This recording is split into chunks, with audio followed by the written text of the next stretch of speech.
Hey everyone, if you want to make your own podcast but you don't know where to begin, Spotify for Podcasters makes it super easy. They've got everything in one place, it's totally free, and you can make money while doing it.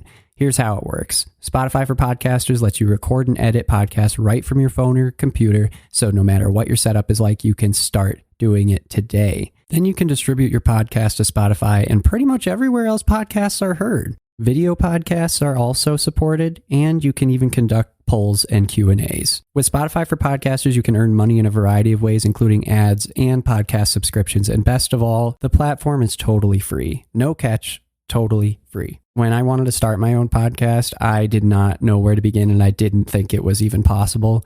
And Spotify for Podcasters made it happen. They made it easy, they made it quick, and I am doing something that I love. What more can I ask for? So if you're interested in starting your own show, you can do it, and I highly recommend you give this a try. Download the Spotify for Podcasters app or go to www.spotify.com/podcasters to get started. Hey everybody, what's up? Welcome back to another episode of Everything Kratom, the podcast about anything and everything Kratom. Great to have you with us on this Tuesday morning. Hoping all is well with you out there today. There's an old saying that I like. It's a Czech proverb, and it goes something like this. A fine beer can be told by just one sip, but it's far better to be thoroughly sure. It's pretty good, right? Well, I just thought you'd enjoy that. It's actually unrelated to this show. I'm going to give you another saying. And this one you probably have heard maybe somewheres before, or a version of it. And that is, when you're working with a bicycle, the squeaky wheel gets the grease. So let's go with that. That has to do with this episode today.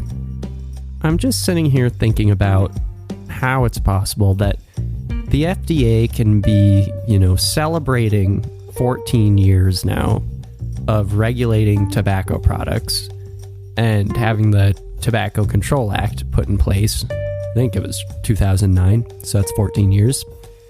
And all of the different things that they've done since then to create basically an industry around tobacco that was formally approved by and through the FDA.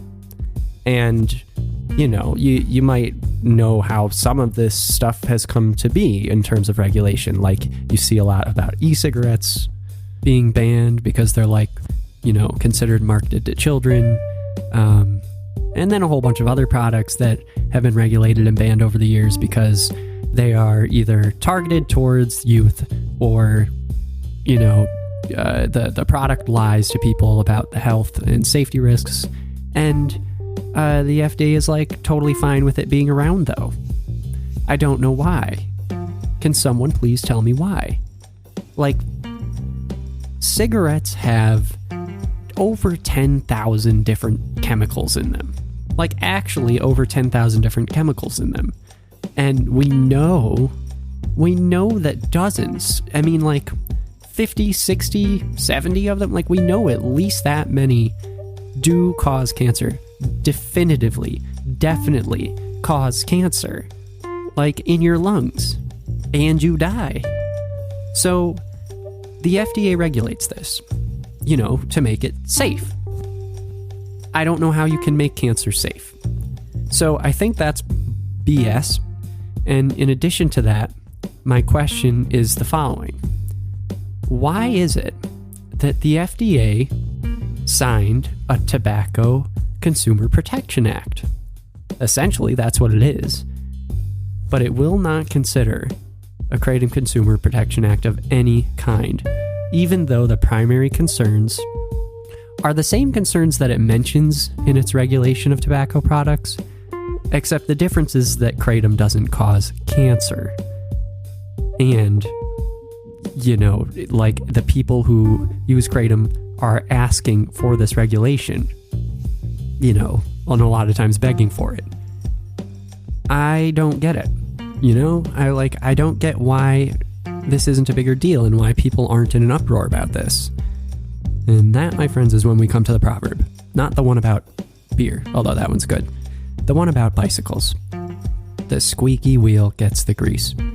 I think that the fact that two things, that we're living through an ongoing overdose crisis right now, and the fact that kratom is lesser known, but very much out there where it is challenged.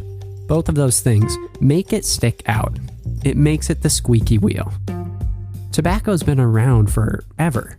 It's a part of life, and people are used to seeing other people smoking cigarettes. And that's just kind of what it is. It also probably is pretty well entrenched in the whole FDA system that is, I'm not familiar with it. I'm not quite clear as to how the Food and Drug Administration and the DEA can't get rid of something that is a drug that literally causes cancer 60 different ways. So there's obviously something there. It's been around for a while. The evidence continues to pile in on that one.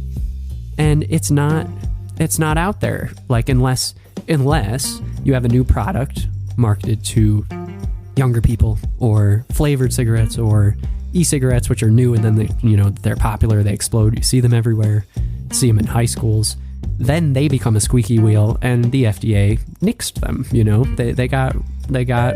They took some action on that, and I'm not wading into the debate on that action at all, because really, at the end of the day, I just think it all needs to go, in my opinion, or the FDA needs to be consistent. Since it's not going anywhere, I think they need to be consistent. And just because this is the squeaky wheel, I don't know. I think that you need to take care of your bicycle. You need to grease both the wheels appropriately, and not get rid of one of the wheels that happens to be squeaking louder at the moment when the other one isn't even attached. There you go. If that makes sense, I am so happy. And if it doesn't make sense, utter fail. But either way, I tried. All right, everyone. Sassy episode, I know. We'll be back tomorrow, and we'll see how sassy that one is. Thanks for listening. Bye-bye.